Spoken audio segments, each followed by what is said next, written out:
All right. Good morning, everybody. How are you? Welcome.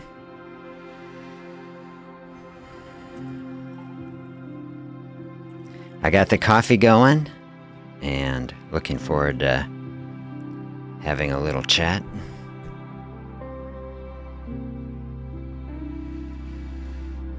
Hope the weekend's been going well for you.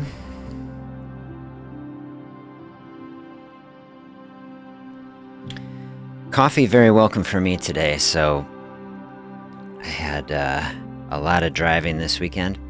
Both of my sons qualified for the national cross-country race, which was this weekend. It's held south of Indianapolis. So we took the guys out of school and drove down on Friday. Got a run through of the course and then had the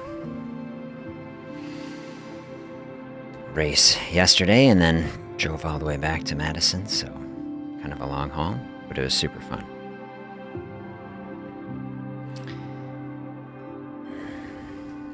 Talking about autophagy today. So two kind of topics I thought I would lean into. Thought of giving yourself a gift. I've been thinking about this. We chatted about this a little bit a couple weeks ago heading into the holiday season. And then autophagy, one of the most interesting elements of fasting, I think. Very underappreciated in our medical discourse and society.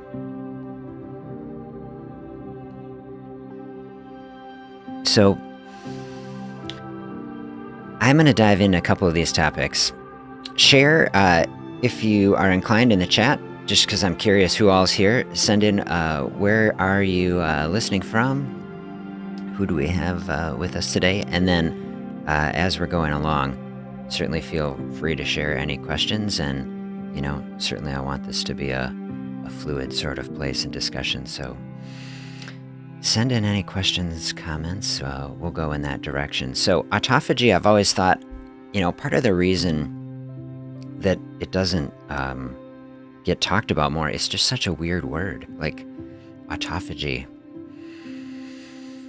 What even is it? So the derivation of the word is like self-eating, self-feeding. It's kind of a weird concept, and I don't think we think of it this way very often. Like when we're fasting, when we're trying to burn off stored energy in the body, think like, self-eating, like eating yourself. It's just kind of an awkward, I think sometimes, at least for me, I feel like, it feels kind of awkward. We kind of think, the standard thought we have, okay, burn off some stored energy, right? We think about, just use the body fat, right? Burn off that energy. Okay, it's part of us. We're using it. Autophagy is taking this to the next level. So that's like the very first step. There's kind of 4 steps in autophagy. And like this first phase, this is happening like after 12 hours. 12 to 16 hours, we start getting in this zone. We're running off body fat. We're dropping our insulin level. This is resetting. This is a bit of a resetting. But it's just the first step. And that's where most people start to get to in a day. If you're not eating overnight, if you've cleared out some late snacking, you're getting at least, hopefully 12 hours without food in a day. As we head out past that 16 hours, a lot of cellular changes start happening in the body. We start really dropping down the insulin, counter-regulatory hormones are ramping up. And that's when we start burning ketones. We start making the ketones. We start really ramping up the alternative fuel sources, our glycogen level. Glycogen is like our carbohydrate storage. So even out in the first 24 hours, we got liver stores the glycogen. We got kind of depending on what our diet has been, if we've been eating a lot of carbs, what our exercise has been, we might store 12, 24, even a little longer carbohydrate reserve in the liver. we start depleting that. And so the autophagy processes kick in once we're really starting to get through the glycogen, getting through these reserves. We've burned through the recent meal we've eaten. Body is ramping up some of our long-term energy access, and then the autophagy process really starts kicking in. And we could have a discussion like it's variable. I've had a lot of people say, well, oh, it's right at hour 18. No. It could be shorter or longer, and we can get into that. Autophagy is the cellular recycling pathways especially, and this is what's so interesting. So in the body, like if you go under a microscope and you look at a cell, I should have set it up to bring some on screen. You look at a cell, they're like tiny cities in each little cell, and they have data centers and power plants, or like the mitochondria are cranking out all of the energy that we're using. And we got little protein factories. So all of these things are running in the cell. And a big part of health for us is like, how healthy are the cells in our body? Are we taking care of them? Are they running efficiently? And autophagy is like the cellular process that's like maintenance mode for the cell. And it's a whole series of actions that take place in the cell. And one of the most interesting is there are specific structures in the cell that are going around and they're analyzing the health and the status of all the other parts in the cell. And when the cell gets an opportunity, it's targeting the dysfunctional parts of the cell. It'll actually eat them up, right? The phagosome. It'll surround it and then digest it and degrade it, and then the cell will replace it with a new structure. These organelles are these little structures in the cell. And so this process mainly takes place during fasting. So you say, can you trigger some sort of autophagy? Can you trigger a cellular recycling process outside of that? In tiny amounts, people argue about this, and certainly other things affect it, exercise being a big one. So, if you're routinely exercising, you're pushing your body into this threshold where you're burning through reserve energy. And so exercise is one of these factors that can tip the scales toward autophagy. And then low carbohydrate eating, minimizing processed foods, the other one. So, a big question for me is like, how do we get people the benefits of autophagy, which really ramp up as we head out past 24 hours. So it's not, I don't think anyone questions, okay, after 24 hours of fasting, people really getting a lot of autophagy. And sometimes I talk to people and they'll say like that's discouraging for them because they're not necessarily into a mindset to say that they want to practice fasting that long, which is totally fine and not something that I ever push anyone toward. That's why I say simple fasting. Simple fasting is like whatever level of opening up a food-free space that sounds good to you, that you can tolerate and not be stressed about. That's what I really want. Now, for many people, working toward, fasting for 24 hours is something that I say if you have an open mind to it, I encourage people to do. And as you get out into that zone, 24 to 36 hours, then for sure you're getting this autophagy effect, the cellular recycling is happening. I don't want anyone to be discouraged and say, oh, I have to fast that long, though, to get it, because, okay, you focus on every good thing that you can do. You're eating a healthy diet. You're trying to minimize processed foods, trying to move your body in healthy ways. Walking is fine. Walking, I always say, probably the world's healthiest activity. Get some little bits of this effect. And, someone was saying, well, how do I measure it? Okay, you can't really measure autophagy in the body in a practical sense. And so really, the things that you're looking for, are you trying to access this process, to lose weight, to burn blood sugar, to feel better? I was describing these different parts in the cell. So one of them, a mitochondria. Mitochondria is what is making our energy. We've talked a lot about in previous streams try to reset the metabolism. So mitochondria is a part of the cell that is doing the metabolism, right? It's turning our energy into the type of energy that our cells actually use.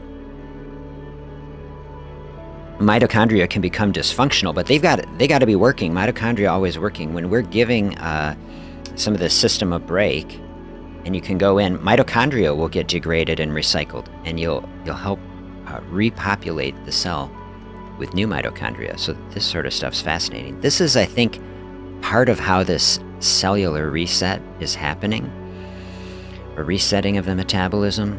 Part of it, at least, is that we're renewing and replenishing the cellular components that are helping us to have energy. And so this is the big thing that I look for.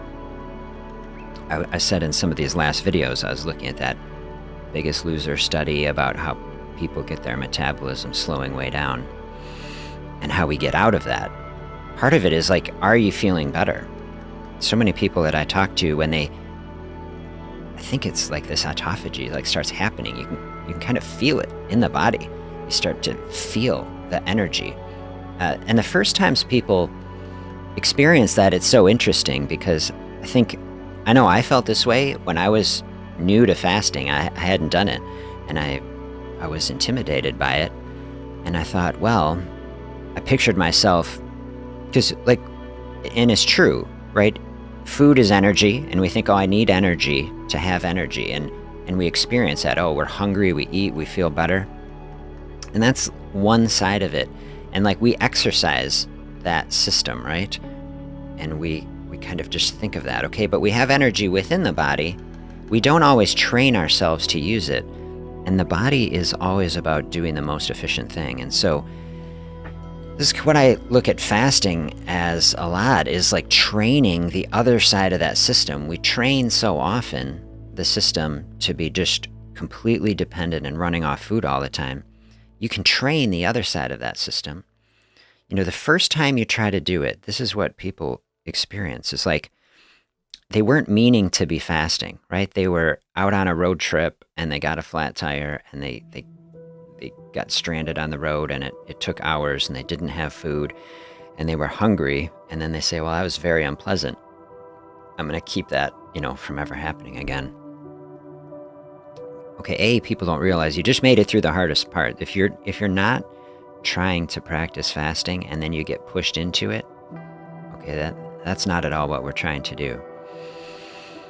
Open up a space voluntarily, just as long as you want and feel good about. You give the body that space, and body's we have plans for this, right? We can do this. And that's why I always tell people, you try something a first time, and how are you feeling about it? If you're starting to feel oh, that's about what I can tolerate, maybe that's kind of where your body is at. Just, I say, call it for a day, try tomorrow. And then the body's okay, we've got to work on this. It's weightlifting, slowly training and advancing that process over time. And as you march that out, maybe you get to a point where you're getting these autophagy pathways triggered. Body starts saying, oh, hey, we have enough space here. Let's start to clean house. And that is kind of the cellular cleansing and rejuvenating effect. Okay, so there's some quick thoughts. I give you some further thoughts. Let me know if you have reflections about any of that. If you're watching through on the replay, of course, throw some comments or your thoughts in the comments as well.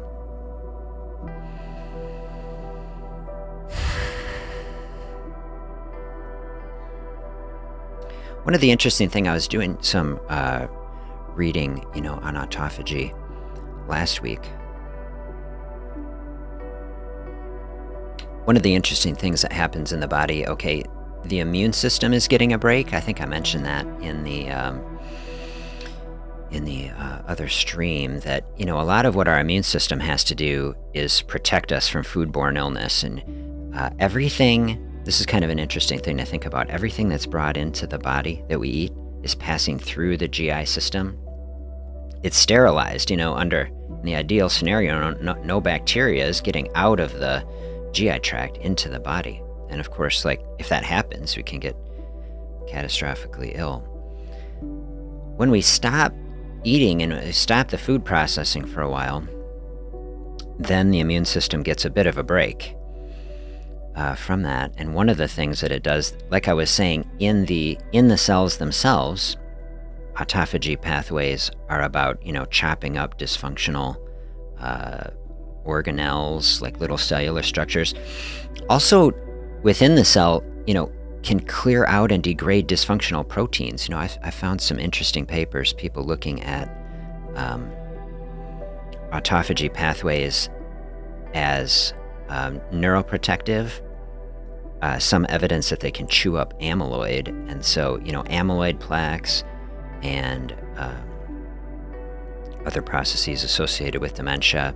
And some studies I saw looking at autophagy potentially being protective from Parkinson's disease. So this is very interesting, these neuroprotective effects, very fascinating. But then outside of the cell, broader pathways triggered, and one of them is like figuring out, which immune cells are like older and needing, replacement. And so there's pathways for like cleansing and revitalizing the immune system also, which kind of ties in with one of the things I was discussing like last week is like,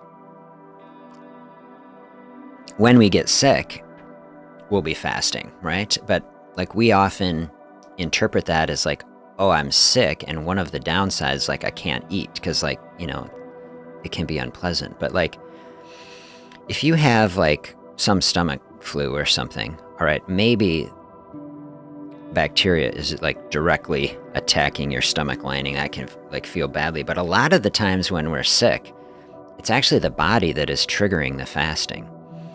And the body is using it to help us fight an infection. And then, so that's kind of interesting, that parallel then, like when we're just fasting voluntarily, the immune system using that space to revitalize itself. I think that is very interesting. Neuroprotective effects. There's also an increasing body of literature studying autophagy pathways as cancer protective. And I don't know, probably each of these would be topics we could dive in on their own. Let me know if you have a specific interest in one of them. We have specific immune cells that are like cancer seek and destroy cells, and they will look for anomalous cells and go and destroy them. And so this is very interesting that we have these pathways, and that many of these pathways can be triggered through fasting, and that okay, these autophagy pathways, self-eating, go in and recycle, destroy the dysfunctional, cells, replace them with more functional cells. The fact that, like, what an incredible thing that the body can even do it. Like, I don't honestly know that I ever heard about autophagy in medical school, for example. And, I feel like it's starting to get out into the broader medical discussion, like a little bit on the edge. But like, I just have to think about what is the right way to talk about it. Like, yeah, just to take a moment and just be amazed at the body that these pathways exist. And we think like this has to be like a fundamental part of the system, right? When we think about, okay, what is a human body? What does it do? What is it capable of? The fact that we have cellular cleansing pathways that are about clearing out dysfunctional proteins, helping to refresh and revitalize the system, like that's so cool. Like, I just think it's so cool. And it just tells me personally, when I think about it, like this, I don't know, on a philosophical as much as scientific level, it has to be something the body wants and expects to be happening. It feels to me, as I study it and read about it, that this is like a core function of the human body, and that we should be having it, and that it's a normal part of how the system operates. which tells me that a fasting practice should be, in an ideal scenario, a routine part of human functioning, and that we would be getting this effect, this autophagy effect, routinely. And then you think about, well, what does it look like if you're routinely getting an autophagy effect? Well, it looks like, keeping your house clean, It looks like things put away in their proper place so that the pathways are clear. I think about like, sometimes like, we didn't get all the kids' stuff put away and the dog's thing was over here. And, it's like, then you're up in the middle of the night and you're tripping over stuff, right? So you think if a cell is not cleaned up, right? If our body is not operating smoothly, well, like what is happening in the cell? If things are getting tripped up, then like this is how we get, cellular dysfunction and damage. Then our metabolism is not working well. This can manifest, in different ways. Part, I think, of how it manifests is insulin resistance. Part of how it manifests is like low energy. So I think this process, even though it's such a weird word, I think maybe we need a different word. I don't know, than autophagy. I don't know. It is the word that's got to exist, but for like popular consumption, like how do you talk about it in a way that's more relatable? I don't know, because like when you look at what it is, like what if autophagy was a pill, right? Like what would a patent on that look like? Like that, like you take this pill, cleanse and revitalize your system, refresh your organelles. Such weird, these sciencey words. Boost your immune system and optimize, cancer seek and destroy mode. A lot of people would want a pill like that, but there is no pill that is like that. So this is what I was saying. Fasting, like the gift of autophagy, right? Like you fast, it's not like you get anything, like you don't get anything for it. Like I want to help people kind of reverse this mindset of this thinking, like fasting from our culture, because this is a consumption culture, right? We are always thinking, snacks and consume.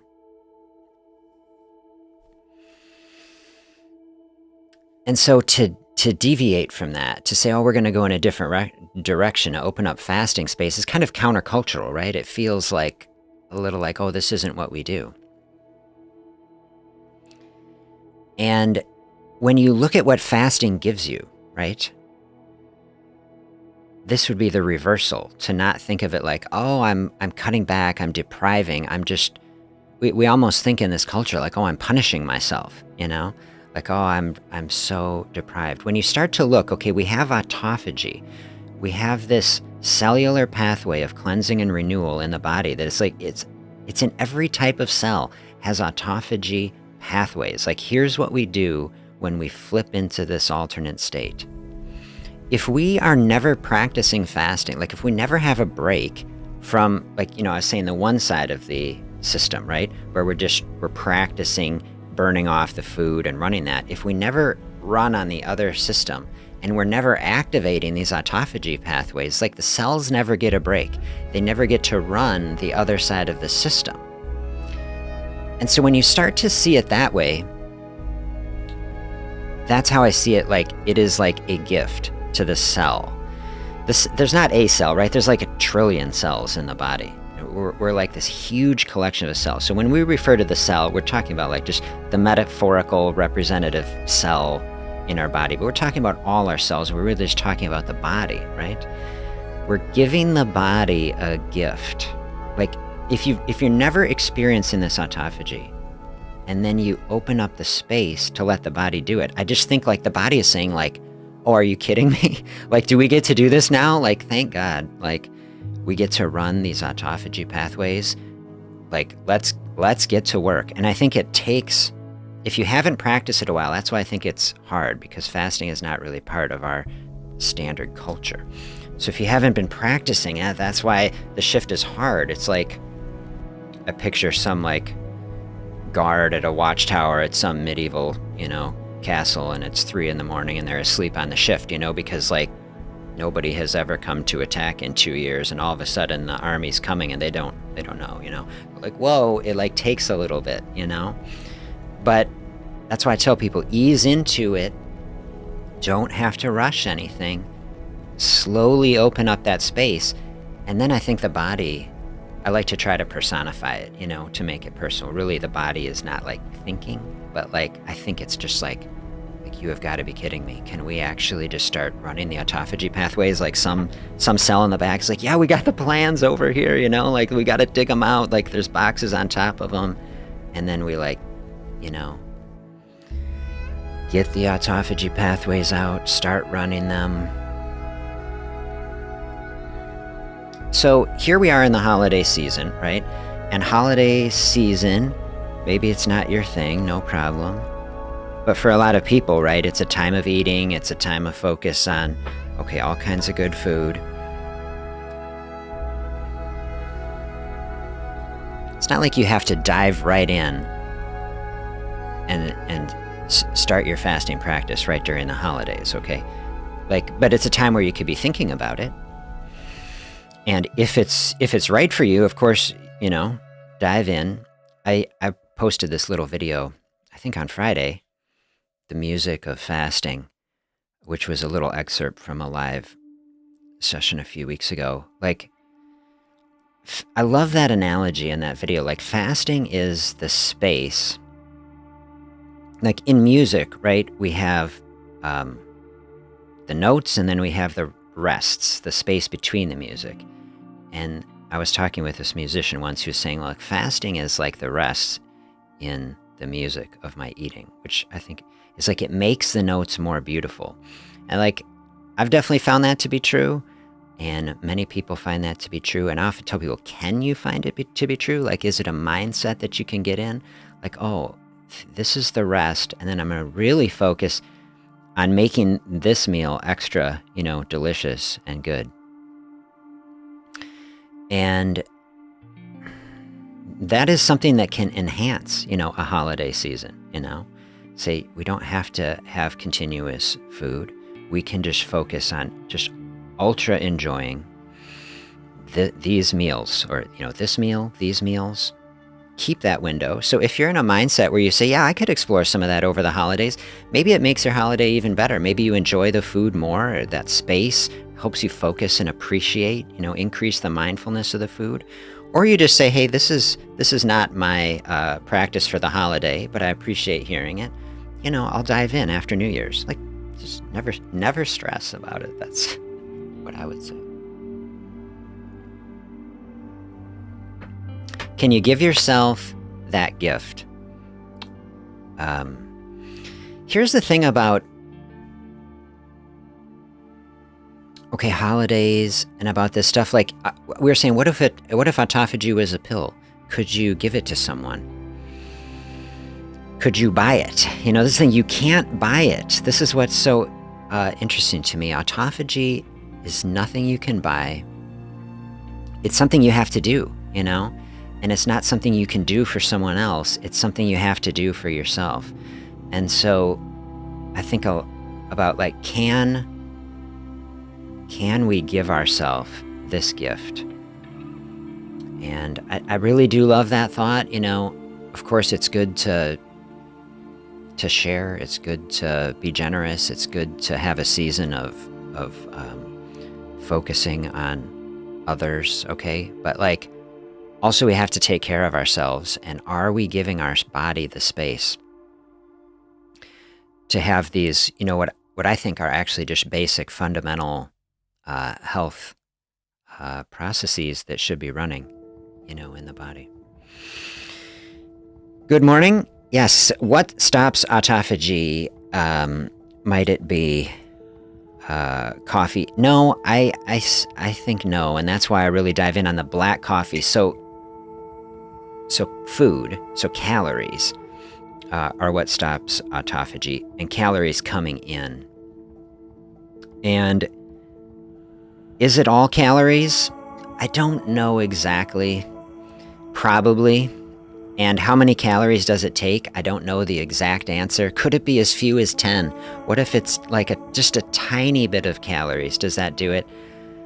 I don't know. I don't know the exact answer, and it might be that some minuscule amount of calories don't stop it. But this is something, if people are listening and they want to link in like papers and studies that have teased any of that out, I'd be, of course, happy to read it and review it. But in the big picture, without diving too far into the weeds, you just want calorie-free, crutch to get you through. So coffee is kind of my go-to, and tea also. If you don't want to get blown out on too much caffeine, have an herbal tea. And I alternate between an herbal tea or a green or black tea and a coffee. And if I'm having coffee, personally, I've switched to half calf, just because I like to keep drinking it. And then but I also don't tolerate like tons of caffeine all day, and then I won't sleep. So those are the balances. But yeah, the autophagy, you say, is just about a food-free space. When we're eating, we don't see what happens, and we just eat and we think we're done. We don't see all the work that the body's doing on the back end, right, to make this whole digestive process work. And it even starts instantly. Like the second we taste something, nerve signals are sent from the tongue down in even to the pancreas and other places in the GI tract to tell the system like, hey, this is what's coming, right? And there's actually types of taste receptors that are, further down. And it's all about communicating into the body, like what is happening to us here? Like what work are we going to have to do? And as soon as we're tasting that sweet, the pancreas is working on making insulin, and it's communicating that. And so, like, there's another interesting, thing, like with artificial sweeteners, right? Artificial sweeteners can trigger that. So that's what people don't realize. Like, okay, I'm tasting sweet is having physiologic effects even within seconds of tasting it. And the body doesn't understand. There's no differentiator between an artificial sweetener and a sweetener, like a sugar. And so when I would say a calorie-free, I would include artificial sweeteners in that. People always say, what about stevia? Isn't stevia natural? Well, it was, or it could be. Like, there are some interesting many documentaries I watched on stevia, and as it gets more and more mass-produced, I think it's a less and less natural product. But of course, if you were, I can't even remember, where does it come from? The rainforest or whatever, the leaves. Like if you're picking some raw stevia and making a tea and you're having a sweet tea, you say, isn't that totally natural? Like would that be okay? I don't know. To be perfectly honest, I don't know. Maybe or maybe not. Like, all I would tell people is like, you can try some of this stuff out, and I never give people a hard time. Like, some people are like, oh, I've got to have some stevia in my thing. If I personally had to pick any artificial sweetener, that's the one that I would pick, just because it's on the more natural end of the spectrum. And but it still is sweet, and I don't know, sweet is kind of a problem, for our society. Sweet is kind of addictive, and I generally steer people more toward trying to just get the sweetness out, or at least keep it at the meals, right? If you're keeping something sweet at the meals, then you're not triggering any of those sort of physiologic and hormonal effects outside of a window when you're trying to open up that space. So if you're saying, I'm trying to get as much space as I can where I want to try to trigger some of these cleansing pathways, say keep the eating out, keep the snacking out, try to keep artificial and sweeteners of any kind out. And then you will know, like, okay, if you're having coffee, water, tea, sparkling water, like that sort of stuff is not tripping any triggers, and it should keep you in that sort of space.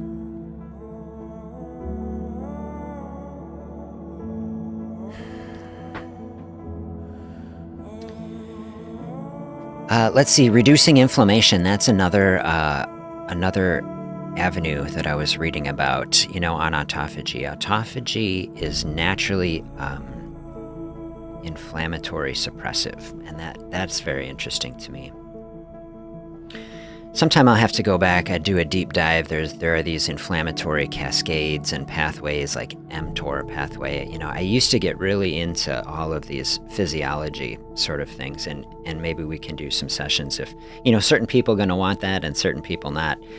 And I have tried to get away from it just because you can kind of get into the weeds on all this science, and it's like, well, does it really help you do it? That's what I really want to, I guess, focus on. But there are these inflammatory pathways in the body that can be suppressed in the fasting state and through this autophagy process.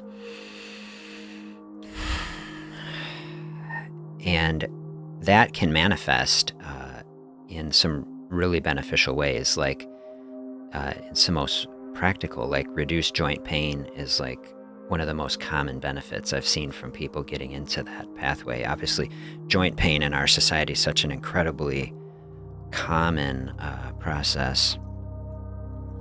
experience that people have, and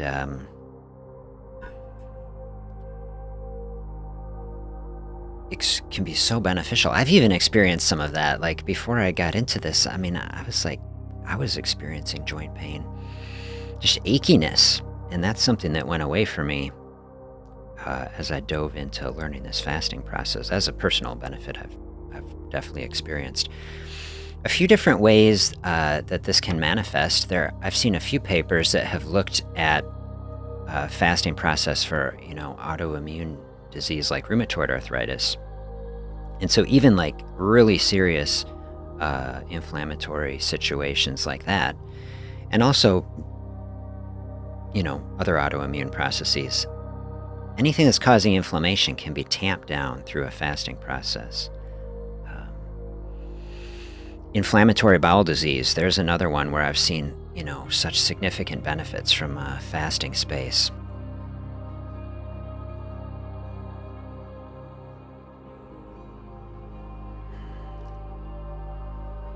So that would be a way, so many different avenues that someone could be coming at this. My most common ones are saying, okay, just lose weight and improve blood sugar. That's kind of the core thing. Someone else coming from it, I talked, someone called, so if you had simplefasting.com, just so people are aware, is my website. I've got a private community people can sign up for. I do personal consulting with people. That's mainly for people in Wisconsin. I'm medically licensed in Wisconsin only right now. But I had a gentleman in Wisconsin call me the other day, chat about fasting, and they were primarily interested in it for trying to get a handle on inflammatory bowel disease, something I've seen. And quite a few times when I was working on the research study, I was encountering a bunch of my patients in my practice with, Crohn's disease, ulcerative colitis, who really had some life-changing benefits from fasting. And I thought, I should run a study on this. But it's just, it took all I had to be able to get the diabetes study done. So someone coming in, weight loss, blood sugar, someone coming in, trying to improve their GI health, even not so serious GI problems like, I shouldn't say not so serious. I was serious for people who are struggling with them, like IBS can be, really debilitating. And I've seen a lot of people have benefits from that. Just, we don't appreciate that the GI tract working all the time, and GI problems of many kinds, including, acid reflux and IBS, really can benefit from giving the system a break. I saw a study once, I should try to, I don't know if I got that one into my folder, that it was studying the microbiome, and that I think it was a fasting study even that was showing beneficial effects on the microbiome. I should find that one. And then the joint pain, reducing inflammation. That's more connected in with our autophagy that we're discussing today, because a lot of those pathways of reducing inflammation are very connected with this process of kind of degrading proteins that we don't need. And inflammatory cascades, we have these inflammatory cascades in the body, which is like, something is injured, tissue is damaged, and, even as it's like getting smushed, it's releasing chemicals. Say, hey, we got an injury going on here. Even right after it's happening, that's starting the cycle in the body of how you repair something. These are some pathways that I've never dived super deep on them. But like I was saying before, I try to personify some of these things when I think about what's happening in the body. Part of what's happening with these cellular signals of inflammation is about bringing resources to the cells to run the repair process. It's kind of just interesting to think like, in a fasting state, not so many new nutrients coming in. I don't know if this is actually how it works, but I'm just thinking of the connection, like, now it's a fasting state, not so many new resources coming in. It's just interesting that that's the space where, the inflammatory signals get degraded, just kind of calms everything down. I'll have to dive in sometime on the actual pathways and see if there's an actual connection like that, but the concept is really interesting, opening up some fasting space, calm that down, because so many times, like with inflammation, we just get stuck in an inflammatory cycle in the body. This is the thing, like think, like this, you're just trying to stop the cycle. Sometimes you, I'm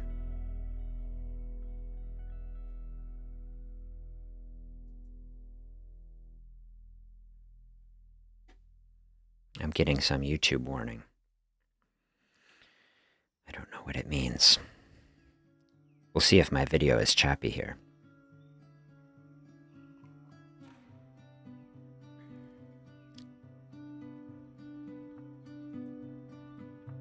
Throw in the comments, I'd be curious. Is the video going okay? Yeah, I was saying, like, you put in ice, you're having some discomfort, you are trying to calm down the inflammation.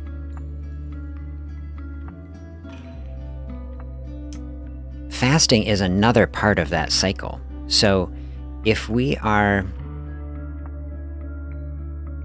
activating some of these autophagy pathways, just like putting on an ice pack, right?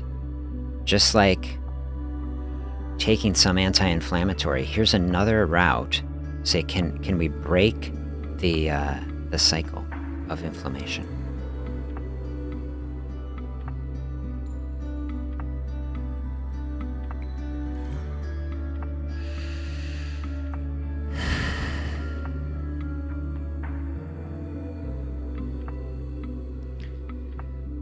We'll see what this looks like. The YouTube is not liking my bit rate.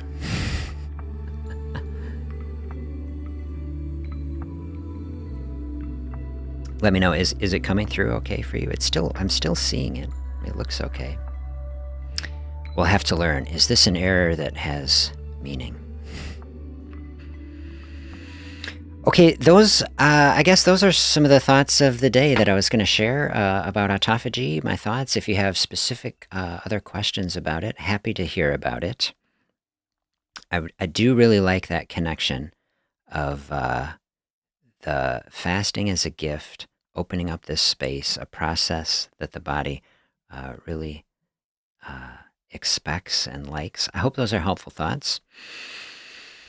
I hope you have a great week, gearing up for holidays, and keep in touch throughout the week. Let me know what's on your mind. Are there specific questions or thoughts?